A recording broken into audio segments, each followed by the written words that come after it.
music? China? What are they even saying? What is this Chinese rap music? Sounds like they're just saying ching chang chong. My chance new girl watch made in China. We play ping pong ball made in China. Hello and welcome to China Econ Talk, a Sup China Power podcast. I'm your host, Jordan Schneider, here today with Matthew Brennan, professional speaker, expert on all things Tencent, and the host of the very cleverly named China Tech Talk. A pleasure, Jordan. A pleasure. So, Matt, what brought you to China and ultimately to covering Tencent professionally? Oh, that's quite a story. So I'll give you the short version. I've been in China for coming on 15 years now. Started off straight out of uni. Came here to teach English, actually. Stayed to learn Chinese. Stayed to do some entrepreneurial ventures with a couple of friends. Spent a couple of years in Inner Mongolia, opening up English language schools in property ghost towns and things like that. Later went off to work for the company that we franchised from, and I went and worked in Dalian for a couple of years in their head office, and then I opened this R&D division for them, and I was running a team in Chongqing for a couple of years doing online content, and we had illustrators and people doing Flash and things like that, and creating all these sort of materials for this education chain. And then, like, the when I moved into this area was really around about 2014, 2015, which was when WeChat was really, really hot. It was really taking off, and it was really starting to change China. We started using it for marketing purposes, and back then, I think we opened probably one of the first English language WeChat accounts, official accounts. When I say one of the first, there's probably thousands of them by then, but like it felt like one of the first. And we started putting out content on there and built up a very large following. At the same time, WeChat Pay was just kicking off, and I remember very clearly going into a convenience store in Chongqing and realizing that I could actually pay with my phone, and whipping out WeChat and then paying for my Coke at the time or whatever I was buying, and being like, oh wow, this is really cool, and this is really gonna change China and perhaps the world. To actually experience that back then and think, wow, this is something. And I went to a startup weekend around that time as well, which is was a really great experience. We went from Chongqing to Chengdu, and there's kind of a rivalry between those two cities. So me and my friends went over to go to this weekend event and start doing this competition around startups, and we were a little bit intimidated. But as it turned out, there was a massive energy in the room. We came second in the end with an idea about a WeChat CRM, all of which we totally didn't do.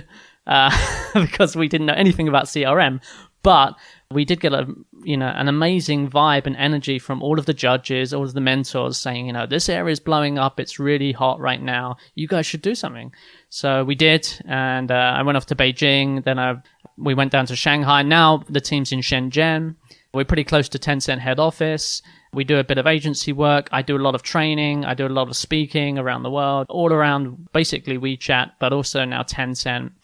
And it's been a sort of roller coaster ride, I guess. But yeah, we're in a very nice place right now. And so China keeps on giving. I think a lot of people that I know who've been here a long time, we all have these sort of like end up doing things that we just imagine would never be possible when we started. So China's also given you a book. So what motivated you to put all your Tencent knowledge down into one place? Yeah, the main motivation for that was, there's a huge difference in level of awareness and quality of books or just analysis and content in English language between Alibaba and Tencent. There's been several very good books written about Jack Ma's journey and the early days of Alibaba. Right now, as we're recording this podcast, there's virtually no books that are any good. I mean, someone's going to correct me, but it's very difficult. Let's say that's uncontroversial statement. It's very difficult to find a good book about Tencent in English. So why is that? Is Jack Ma just that compelling a character? Certainly, Jack Ma is a very special character and lends himself towards a great story. He did things like filming the early meetings that they had as a team, which is kind of mental. Like only a crazy person would really do that. But because of stuff like that, there's all these sort of artifacts and things of like the very early days.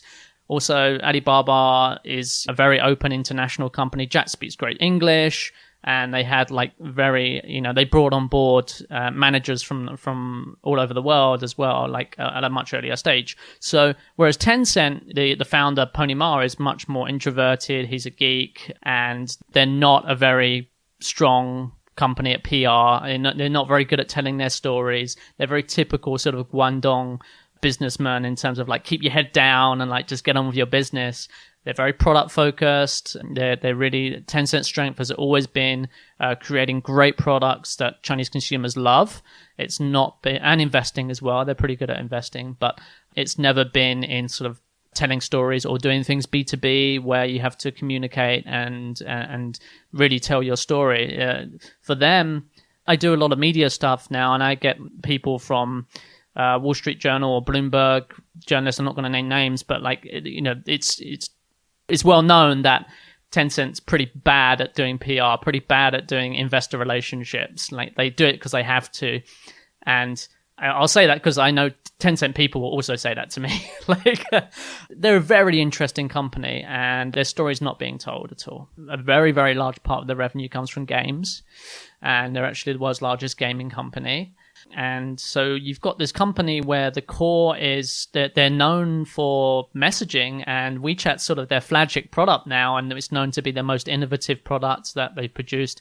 Certainly one of the most innovative products to come out of China, and that's what people focus on. But actually a large part of their business is still, gaming, which is the two are linked, but in many ways they're separate. So why did Tencent create WeChat in the first place? So WeChat came along really with the beginnings of mobile in China. And at the time in 2010, this was early days for the App Store and the early days for iPhone. And there's really a sort of, this period was very formative. If you look back on history in China of the tech industry, there's a lot of activity and a lot of big names that came out at this time. This is Xiaomi started around this time. And WhatsApp was, it is today the biggest messenger product. WhatsApp really started from day one on the App Store. They came in like at the perfect time, like actually when the iPhone actually introduced push messaging. So that's, when I say push messaging, that's like you get a red dot on the app when someone sends you a message. That was very early on in terms of the iPhone in rolling out features and functionality. But before that, messaging didn't really work, right? It was like, if you got a message, you wouldn't actually know you got it until you actually opened up the app. So WhatsApp were there from day one, but it wasn't WhatsApp that inspired Tencent to do this. It was actually an app called Kick Messenger, which really blew up in 2010. I think in the space of about 2 weeks, it got like 1 million users, which was just unheard of. It was like, this was crazy numbers back then.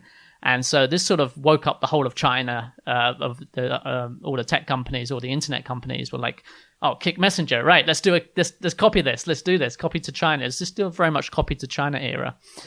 And so there was a whole bunch of clones of Kick. So the main players in the market early on were eventually WeChat, but also MeTalk from Xiaomi was Xiaomi before they started releasing phones. They actually had a very strong play in this market, and it quite easily it could have been MeTalk that won this war, not Tencent, and we'd all be using Xiaomi for messaging in China. As it was, it didn't turn out that way. And there was another player in the mix called TalkBox, which was from Hong Kong, and they actually introduced the walkie-talkie feature. So this walkie-talkie feature, which has become like so synonymous with WeChat, and a lot of people think it comes from Tencent, and it was one of the bigger innovations early on. Totally was not their innovation. It was from this app called TalkBox, which they copied over. The whole idea of doing a messenger was also copied from Kick. So there's not actually very much innovation that Tencent did in this area. But what happened was, WeChat was launched from the Guangzhou division of Tencent, which was called at the time it was called the Guangzhou Research Team, which is actually an email team. So the guy who's known as the founder of WeChat, which is Alan Zhang, who's quite a mysterious character in Chinese tech circles, he famously sent an email to Pony Ma one night and says, look, I want to develop a Kick for China.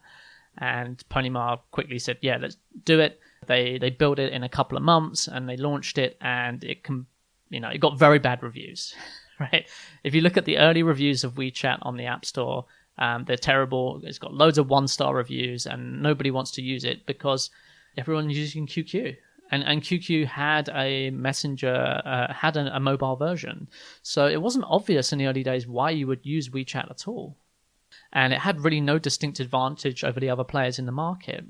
When things really turned around for WeChat was version 2.0, which was in May 2011, where they introduced the walkie-talkie voice feature that I just mentioned, that they cloned from TalkBox. So this, again, is when you can press a button to record and send a voice memo instead of having to type out a message with your fingers. Exactly. So rather than typing, you're talking into the phone, and you're doing it very much like you would with a walkie-talkie device. Short bursts of 60 seconds. There's a variety of reasons why it's more popular here in China, basically in Asian countries, and you've alluded to a couple of them there. So that was one of it. And the other feature that they released that really was a game changer early on, at the same time, roughly around 2.0, was this feature called Friends Nearby. And Friends Nearby allows you to add people basically based on your geolocation. So I can open up Friends Nearby on WeChat, and it's still a feature that's there today. You can try it out now if you want, if you've got WeChat on your phone. It's on the Discovery tab, I believe, and you just go into Friends Nearby, and you can set it so that it's, you can see everyone, or you can see just men, or you can see just women. So you can already, you can tell what this was used for. It was basically WeChat early on became the first Tinder of China. And this really drove a huge amount of engagement in the app, because this is pre-Tinder. There's no Tinder, there's no Momo was the other Chinese app in this area, which came out about the same time. But this was quite revolutionary and really created a lot of buzz, and it was something that no other app really had at the time. So there was those couple of things, and then they started, Tencent realized that actually messaging is going to be big, right, on the phone. Actually, messaging is kind of the killer app for the phone, right? If you look across the world on sort of mobile phones, messaging is typically the thing that people spend most time in. It's it's the killer application. That wasn't obvious when the iPhone came out, that messaging would be so important. But around about early 2011 was when it became clear to Tencent that we need to put a lot more effort into this than we're doing right now. And actually, this is a very dangerous time for us because we could lose our preeminence in social. So they put a lot of effort into driving QQ users over, making it easy to drag your social graph from QQ over into WeChat. And so once they realized that and made that easy to do, then pretty much the war was over, because this was a war that was basically Tencent's to lose.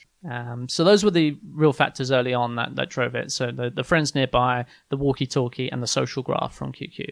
And no combination of those three, plus a bunch of other stuff. They did some very early on in the first year. They brought out some other features like Shake. The listeners are familiar, like this. You can shake your phone on WeChat and get coupons and things like that, or actually add friends that way as well, which were really novel and quite innovative at the time, and did create a lot of buzz and helped. But it was really those key three things that drove the early on user engagement. How do the demographics of the user base evolve over time? Yeah, so I think WeChat grew along with mobile in China. It's quite rare to find someone who has a mobile phone that's not a feature phone, an actual smartphone that doesn't have WeChat on their phone today, even up to quite elderly seniors. It's quite unique in that respect. What we found out through recent IPOs with Pinduoduo is that actually there is a huge demographic in China that don't even use apps like Taobao, which you would consider to be some of the most popular apps. That actually there's a section of society, which I'm really thinking of more rural areas and senior people who really might use WeChat and that's about it. And they might have a couple of other apps on their phones, but WeChat's really just the one thing they use if they're on a daily basis, and that's to communicate with family usually. So that's where we are today. How we got there from that was, the very early adopters of WeChat were actually driven from QQ Mail. So the WeChat team, which owned QQ Mail, put adverts in there to drive those users over. After a certain time, there's a wave of early adopters with the Friends Nearby and dating and things like that. and it was very much weighted towards smartphone users in tier 1 cities. And it's kind of just, spread out between now and then. It's grown along with, if you look at the number of smartphone users and the number of WeChat users, they're highly correlated for China. The question that a lot of people ask is, what about WeChat outside China? Because that's a much more murky area, right? There's like, how many WeChat users are there outside China? Tencent's never announced that. They've never said anything.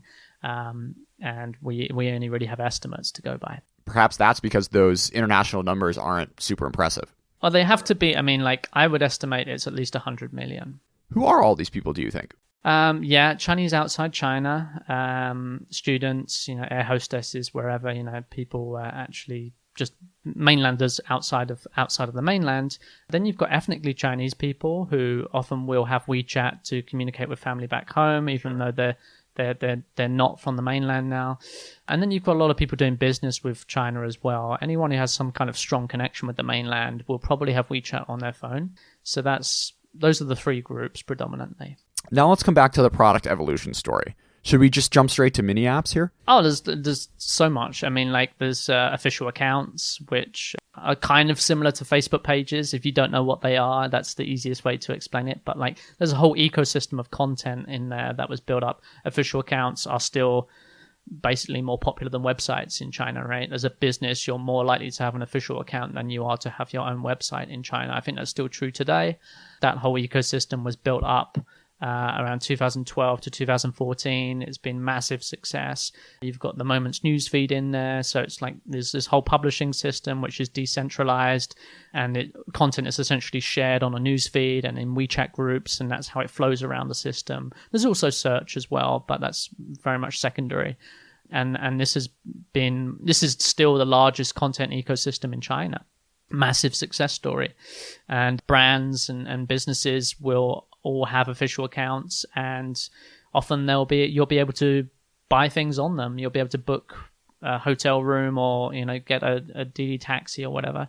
And so that leads into the second big thing, which is WeChat Pay, which was probably the biggest and most important success of them all.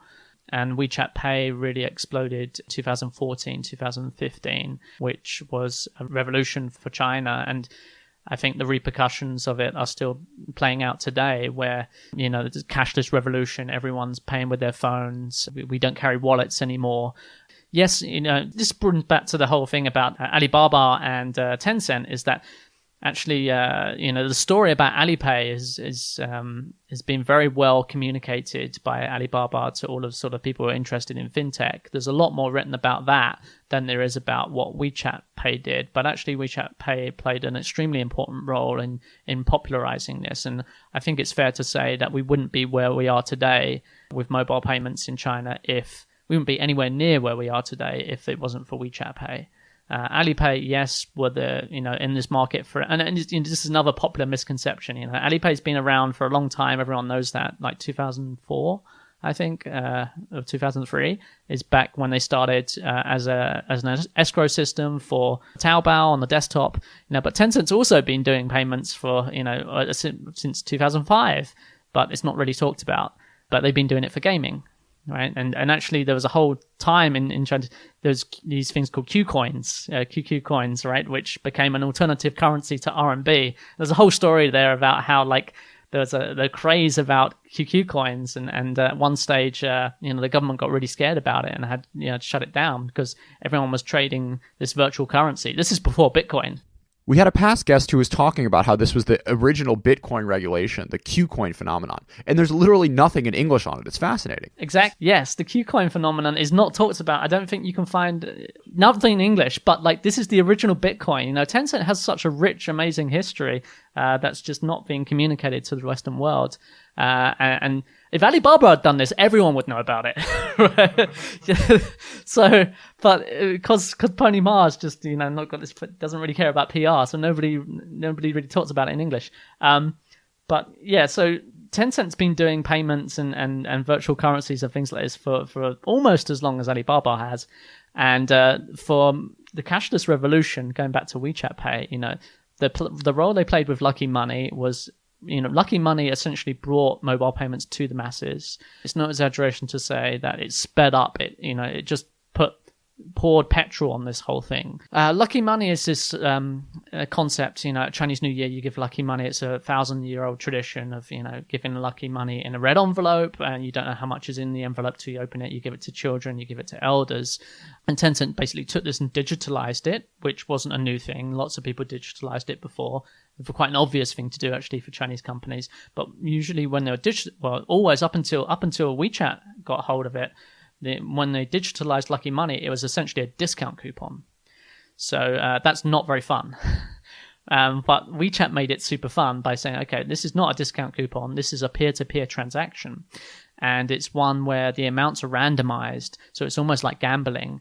And it's based around speed as well. So there's this speed element that when you share Lucky Money in a WeChat group, you have to be fast in order to open it, and then what the amount you get is randomized between the people who receive it.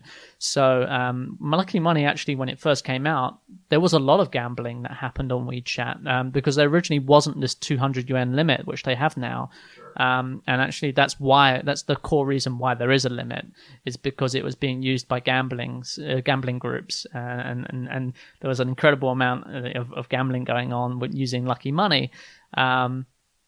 But most people were using it for, just fun. It was just a really killer feature that became super successful, and people were very excited about suddenly you could go into WeChat groups and wait for like real money that you could spend to pop out. So this brought, when I say, why was this poured petrol on the whole mobile payments thing, was because suddenly pretty much everyone had some kind of money on their WeChat. Back in the early days, you didn't even need to bind your bank card. So you could just get money, small amounts of money from WeChat groups, and then you have some balance on your WeChat now. And then people realized, this is real money. I can use this in a taxi. I can use this.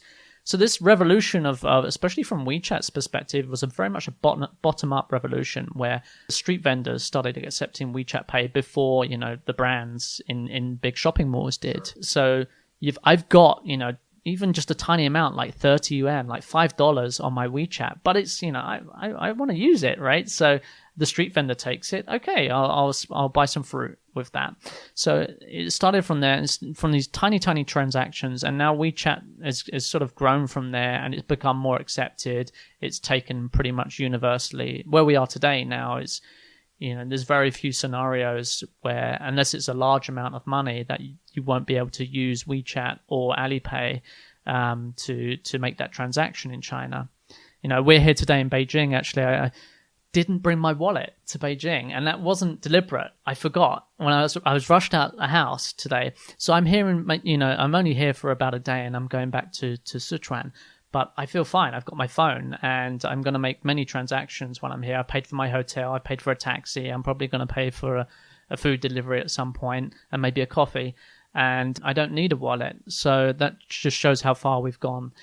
And so WeChat Pay has been an incredible success for Tencent.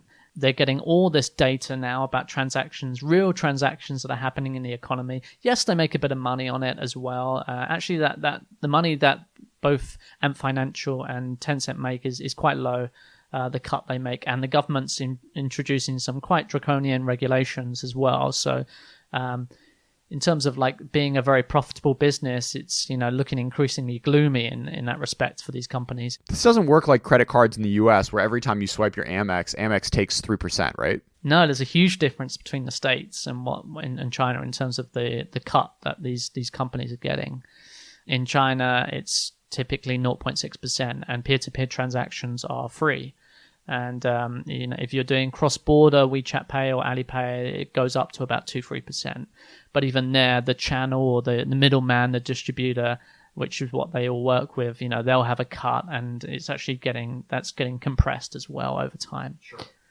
Yeah, so it's a very low margin business, but of course the transaction volumes are huge, right? So it's still, overall they're still making a lot of money on it. Essentially, Tencent was losing money on it for a stage, and now they seem to be making money overall. The financials are very opaque. It's quite difficult to actually work out what's going on.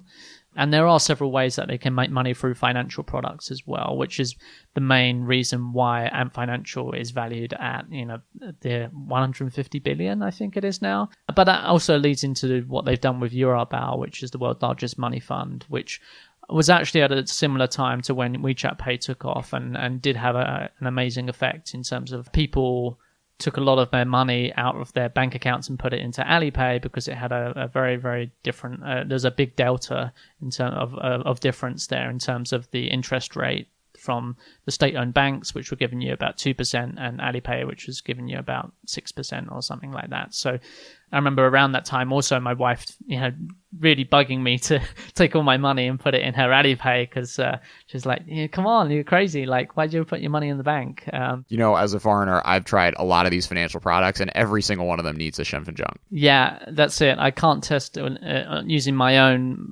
passport. It's impossible. Yeah. So now let's turn to the most recent product innovation, mini apps. So within a span of 2 years, this feature has created publicly listed companies all within this, 5 megabyte limit?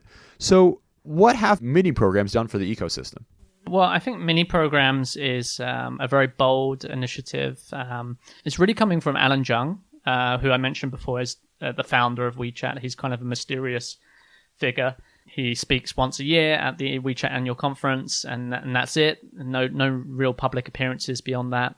Actually, quite a poor speaker, but he is looked up to as one of the real innovators. This is the guy who, back in the day, single-handedly coded Foxmail, which was one of the market-leading email clients for not just China but also globally. And he's like really very, very talented developer, and has had some major success stories with Foxmail, later QQmail, and now WeChat. And so when this guy stands up and basically says, about 2 years ago or so, he got on the stage, which he never does, and basically said, I have a dream. And that dream's mini programs. So everyone got like super excited about it. And quite rightly so. I mean, it's not, Alan Zheng never does that. So, but when they came out, there was massive disappointment about mini programs because, if it was a dream, it was kind of a nightmare. They didn't really do much, and nobody could understand why you would be excited about this. But it was quite clear that Tencent higher management saw a lot in this, and they were talking about it on earnings calls, and WeChat team was making a lot of noise about it. So I spoke to WeChat team people when I was at the conferences, and I got it. I understood okay, this is actually a very, very big thing. So they were written off for about half a year by all media, and then after about half a year, people started realizing, this is actually there seemed to be an uptick in traffic, and there was an uptick in interest, and that's really gone through till today, where month-on-month traffic for mini programs has gone up. They launched mini games. A lot of the things they said they weren't going to do at the beginning, now they're doing, and it's really started to become a vibrant ecosystem within WeChat. But mini programs really are just apps. They're just they originally were called mini apps. They couldn't use those words because Apple wouldn't let them, so that's why they're not called apps. That's why they're called this awkward mini program thing, which doesn't sound very good in English. Sounds a lot better in Chinese. They're just apps, right? And it's actually a reimagining, a total reset of the official account system. So official accounts, which are still today a massive part of WeChat, the way they work is like email. Actually, it's very, very similar to email in that it's all about the push notification. So as a brand, if I have my WeChat official account, I've got 1 million followers. Once a week, I can spam them, right? I can send them an email. And WeChat in China is your email box, and you get this notification. So, okay, I can send a push notification to my 1 million followers, and they got a red dot, and they're going to click on it because nobody likes that red dot. And you go in, it's very, very similar. Like when you get an email, you have to delete it. But that's a pretty crappy experience for a user, and it's got its limitations for a business as well. So I think mini programs was very much about realizing that this official accounts system has done extremely well, but it's also got some major limitations, and it needs to be totally rethought. So that's what they're doing, and there's a couple of other things that are really important about it. They realized for e-commerce that they needed to make e-commerce much better experience on WeChat, that it was too clunky, clumsy. Doing it on web pages was just not good. They're never, ever going to be able to compete with Alibaba with the old system. And with many programs now, it's a much more fluid, better, faster experience, much more like a native app, much more like Taobao if you want it to be. So there's a big chunk there, and that's why we've seen, as I alluded to earlier, companies like Pinduoduo have been able to reach a massive scale basically through WeChat traffic, and that wouldn't have been possible without mini programs.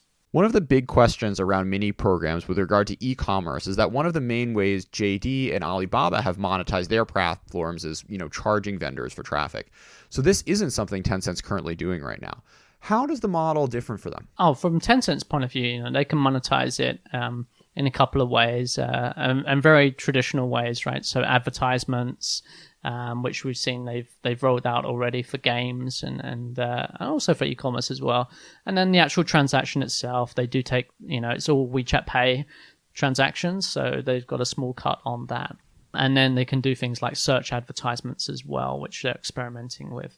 So there's a couple of ways that they can monetize it. They're all pretty traditional ways that you would monetize apps as well. So, but actually, I don't think that's the core reason. That is a benefit for sure, and I'm sure the amounts of money that they're going to make from mini program ads will increase quite steadily for the next couple of years. But it's not really the main benefit of why they're doing it.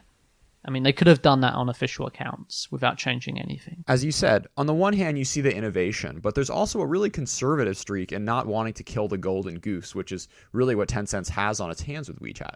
Yeah, but I think mini programs has the potential to be quite disruptive eventually. And I think they are also realizing that, like I said, there was a major problem with the way that the old official account system worked. It wasn't, in Alan Zheng's own words, it was very unnatural how you went into an official account to discover a business.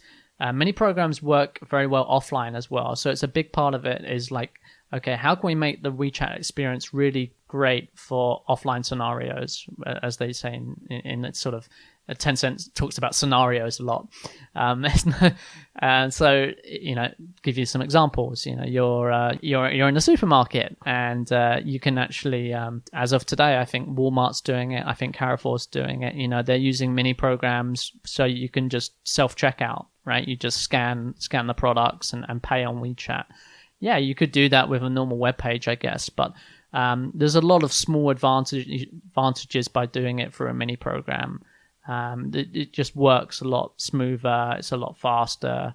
They can, in terms of the experience for after sales customer service and things like that, there's all these advantages. And so that's one of the big things they're going for is things like retail and using mini programs to like make retail experiences better. So there are also a number of potential threats facing Tencent. On the most recent earnings call, the big story was gaming regulatory approvals. And, as a shameless 28-year-old gamer myself, I was nearly going to buy this new hot title, Monster Hunter World, on Tencent's platform Wii Game, since it was like 30% cheaper than Steam. But I'm thankful I'm not, because just within 2 days, it disappears from Tencent's shameless copy of Steam. So the charges that the government put on this game were nudity and violence, which is frankly ridiculous because there's much racier stuff on the Wii Game platform right now being sold freely in China.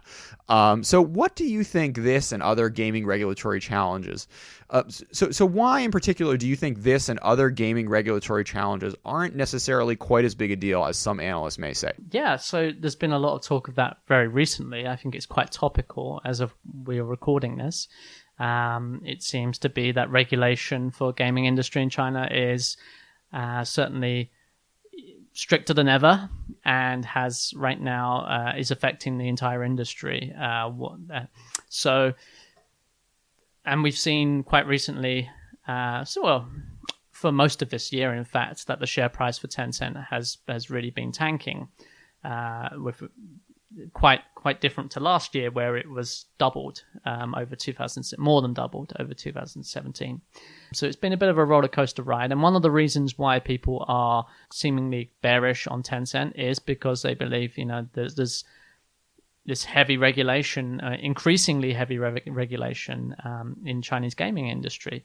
But my take on this is a little bit different in that I think actually regulation usually plays into the incumbents. The largest firms in the industry usually benefit most because they have this sort of lock-in. The extra regulation or just regulatory risk is something that smaller firms and mid-sized firms cannot deal with very well. And so from Tencent's perspective, yeah, it's not great when their games get suddenly taken off of the WeGame platform, but we have to assume that they're not being singled out and that this is an industry-wide problem, and one which overall actually can play to their strengths of like by being the biggest player, they have the best connections, they're able to deal with their games. The other big thing that people are talking about is their two flagship titles right now, which are these battle royale shooter games, which are incredibly popular currently in China. They can't monetize them. They have the resources to take that hit, given their size. A mid-level company probably wouldn't.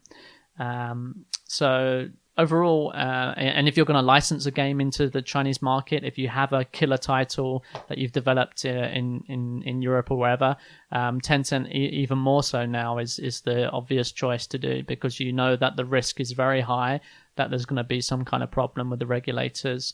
You want to reduce that risk, and Tencent's still the best bet. It's fascinating, even for games that have really zero moral issues, like, say, Fortnite. The government has just decided to make this a cue for establishing approval to monetize. On the other hand, Chinese people aren't necessarily going to stop playing games anytime soon, and it's clear that the government appreciates the importance of these corporate champions and doesn't really want to, strangle Tencent out of existence. On the other hand, though, taking action against games does really line up with the whole Xi national revitalization push. Sure. I think that Tencent's already taken some steps to make it clear that they're trying to put in place systems where parents can monitor the amount of time that their children are spending on these platforms, where there's sort of limits on the amount that the children of young adults, even up to a certain age, can spend per day or per month on the platforms, on the games. And I believe that, yeah, overall, that would definitely be the worst case scenario, is that there's some sort of mid ground where they say, okay, you can, some very heavy regulation comes in terms of monetization, where you can have the titles, but you're sort of crippling them in terms of monetizing.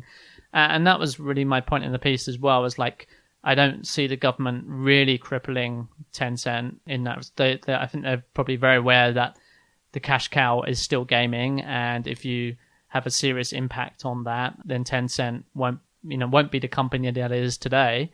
And Tencent's one of only two companies that China has that really can take on the Googles, the Facebooks, the Amazons, so it would really be shooting themselves in the foot to make that move. It's also not like these government officials don't like playing games. I'm sure you've seen these stories of government officials getting caught playing Wang Zhongyao during meetings and having these photos of their levels going viral. I think I have at least 2,000 liked videos on Douyin, and aside from WeChat, it's probably the app I spent most time on in China. So just to explain briefly, it's similar to Vine. The idea is that there are these videos from 5 seconds to up to 2 minutes on a incredibly wide range of topics. So what's interesting for the Douyin story is both the explosive growth as well as the diversity of content that it's developed. So it started out mostly as a lip syncing videos, college kids making funny jokes, but now the content ecosystem is extraordinarily rich. And the fun part is that the AI is so good that it really knows almost every single one of my interests. So I get served alongside these funny college videos stuff about Chinese history, badminton, Beijing restaurants, basketball, hip hop, basically everything I am interested in. Douyin has, through its algorithm, basically figured out that I like. So it's gotten to a point now that the app, which once really felt like a guilty pleasure, is now something where I almost feel good using, because I feel like I'm learning stuff. When every fourth swipe is a new badminton technique, or something about some Qing Dynasty emperor. And every third swipe, I am literally laughing out loud. So anyways, coming back to Tencent, the fear then is that ByteDance, with its success in building products, has been able to take a bite out of the time people spend on Tencent products each day. I think there was some survey that you quoted recently saying that 6% of that Chinese people now spend 6% of the time on their phone using ByteDance products, and which is directly taken out of the share that Tencent products had only a year ago. So what exactly are the folks at Tencent scared of? Well, I wouldn't say the Tencent headquarters people are scared necessarily. I was speaking to a couple of people yesterday, so they're no, but I'm certainly would say that investors must be concerned about this. Attention is a zero-sum game, and just from listening, our listeners, just from hearing you enthusiastically describe your experience using Douyin tells you everything about how this app is increasingly becoming the go-to place when people want to kill time. And of course, that means they're spending less time on Tencent Video, they'll be spending less time on WeChat official accounts. And the numbers are starting to show that. The numbers are not really showing a full so much in Tencent's financials. Tencent's famously conservative with its monetization of eyeballs in terms of advertisements. So compared to companies like Facebook or Google that we might be more familiar with, Tencent does a terrible job of monetizing attention, and they're quite conservative. They put it forward as a very deliberate strategy. Then one of sort of like they don't really want to make things overly commercial. I get it. It did take me a while to really understand it, but I think they're being quite genuine when they say that. It's not just that they can't do it. But so for ByteDance, this is how ByteDance is making their money with advertisements predominantly right now. But it's more about that there's an alternative ecosystem for pan entertainment. Tencent's core business really boils down to when you throw all the investments, because they make so many investments, right? Take the investments out of the pie, right, and forget about those for a second. What is Tencent at its core? Yes, it's a social company. Obviously, QQ, WeChat, these are core products. Yes, it's a gaming company. And then the third pillar is really pan entertainment. When you look at things like literature, manga, music, they dominate these areas. They license with Tencent Video. They license a lot of sporting content and things like that. They've got 2 different movie divisions. It's about online entertainment is one of their core, areas that they see as essential to what is Tencent, and that pillar is really kind of under threat now. ByteDance has overtaken Alibaba. It's overtaken Baidu just in terms of time that people spent.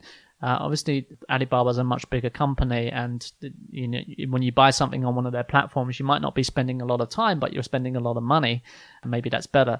But in terms of just attention, eyeballs, which is very important when we talk about entertainment, they've gone from 0 to 1, and they've done this one trick. Before, we kind of looked at ByteDance as this one-trick pony. Oh, they've got Toutiao, but yeah, they've got a bunch of other apps, and they're not really that good. Like Toutiao's the main one. Even Toutiao, it's just super, super lowbrow. The best analogy that I've been able to come up with to explain it is World Star Hip Hop. And shout out to any China Econ Talk listeners out there who appreciate that reference, and please let me know on Twitter so I don't feel like a complete weirdo. Yeah, so there's been a lot written about ByteDance in Chinese media, I think, over the past year. It's a bit confusing for us outside, for people less familiar with the situation, because ByteDance is a company that was mostly referred to in English as Toutiao, as Daily Headline, because that was their flagship product last year.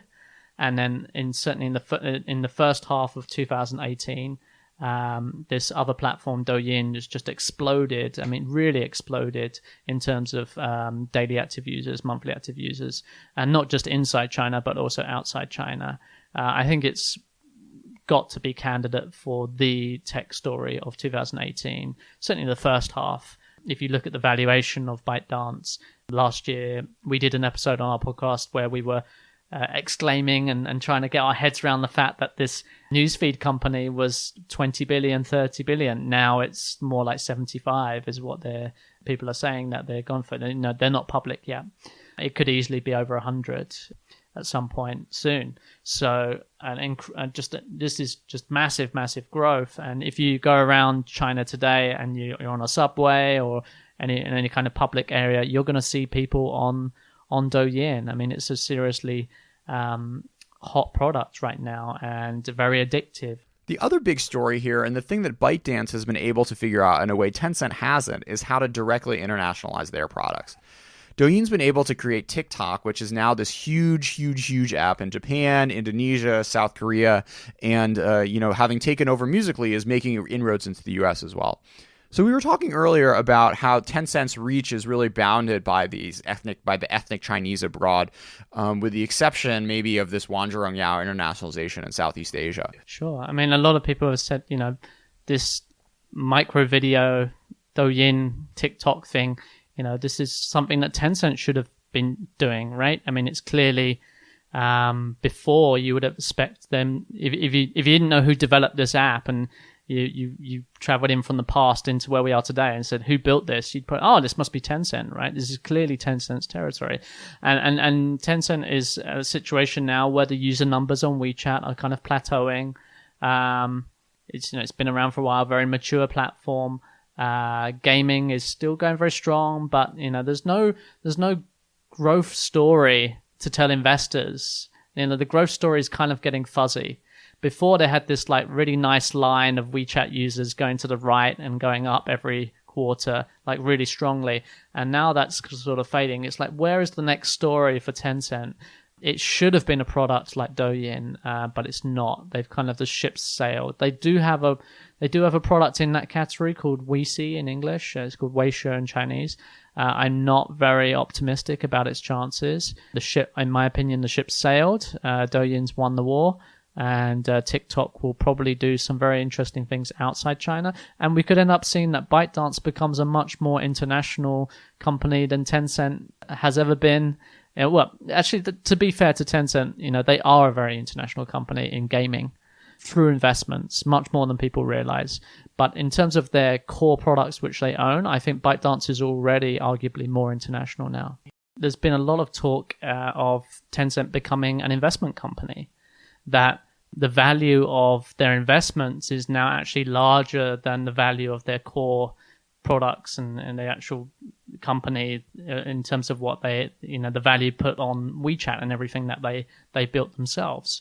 So that's, in some ways, you could say that's a great success. Tencent very early on, not so early on, but like a long time back, made the choice. Pony Ma took the president, Martin Lau from Goldman Sachs, and they got James Mitchell also from Goldman Sachs in their higher management team. So there's a very, very strong influence of banking in there. And they made a very deliberate decision. Also around the time of WeChat, around 2011, they made this choice that they were going to start investing and sharing resources, sharing monetary resources that they had across the internet sector in China and abroad, but also traffic as well. And so they built up as many, many different strategic partnerships, and they've invested in all kinds of startups. Almost on a weekly basis, you're going to hear Tencent's invested in this or they've invested in that. And much more so than we see in the States with the value companies of, Google or Microsoft or whatever. There's a lot more investment that happens from the big giants here in China. And so you could say that's been successful, but on the other hand, there's a lot of people criticizing it, saying, Tencent's really becoming like the Berkshire Hathaway of internet companies for China. And they're not able to innovate internally as much as they used to. Having said that, going back to what we talked about very much earlier in the podcast about WeChat, I think it's questionable whether they really did innovate early on. I think that just the stars were aligned in some respects. I think it's much easier to argue they innovated with WeChat Pay rather than actually WeChat. And certainly the original product of QQ was not innovative at all. It was a clone. So it's questionable whether Tencent's ever been very innovative, and maybe it doesn't need to be. But certainly they're struggling, I think, for a story, right? A growth story to tell investors right now. Matt, thanks so much for coming on the podcast. A pleasure, Jordan.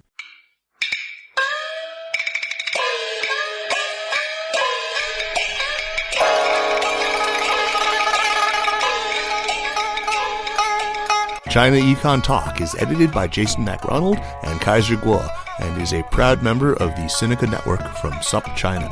For other great shows on China, check out the Caixin Sinica Business Brief, the Pan Daily Tech Buzz China, the New Voices Podcast, and of course, the Sinica Podcast, now in its 9th year. Until next week. Look at me， 从上到下，就哪怕小的细节也要美到爆炸。带上邮件，节奏踩在脚下，嫉妒的也只能在网上叫骂。新一代女王出现，快点都给我让开！我从来不带眼看他们设下的障碍。一换来换去怎么办？一选择头疼。这里好星星，在踩新油门。女王的心意，耀眼的星星，时尚的记忆搭配什么？看我的心情。你可以亲吻我的。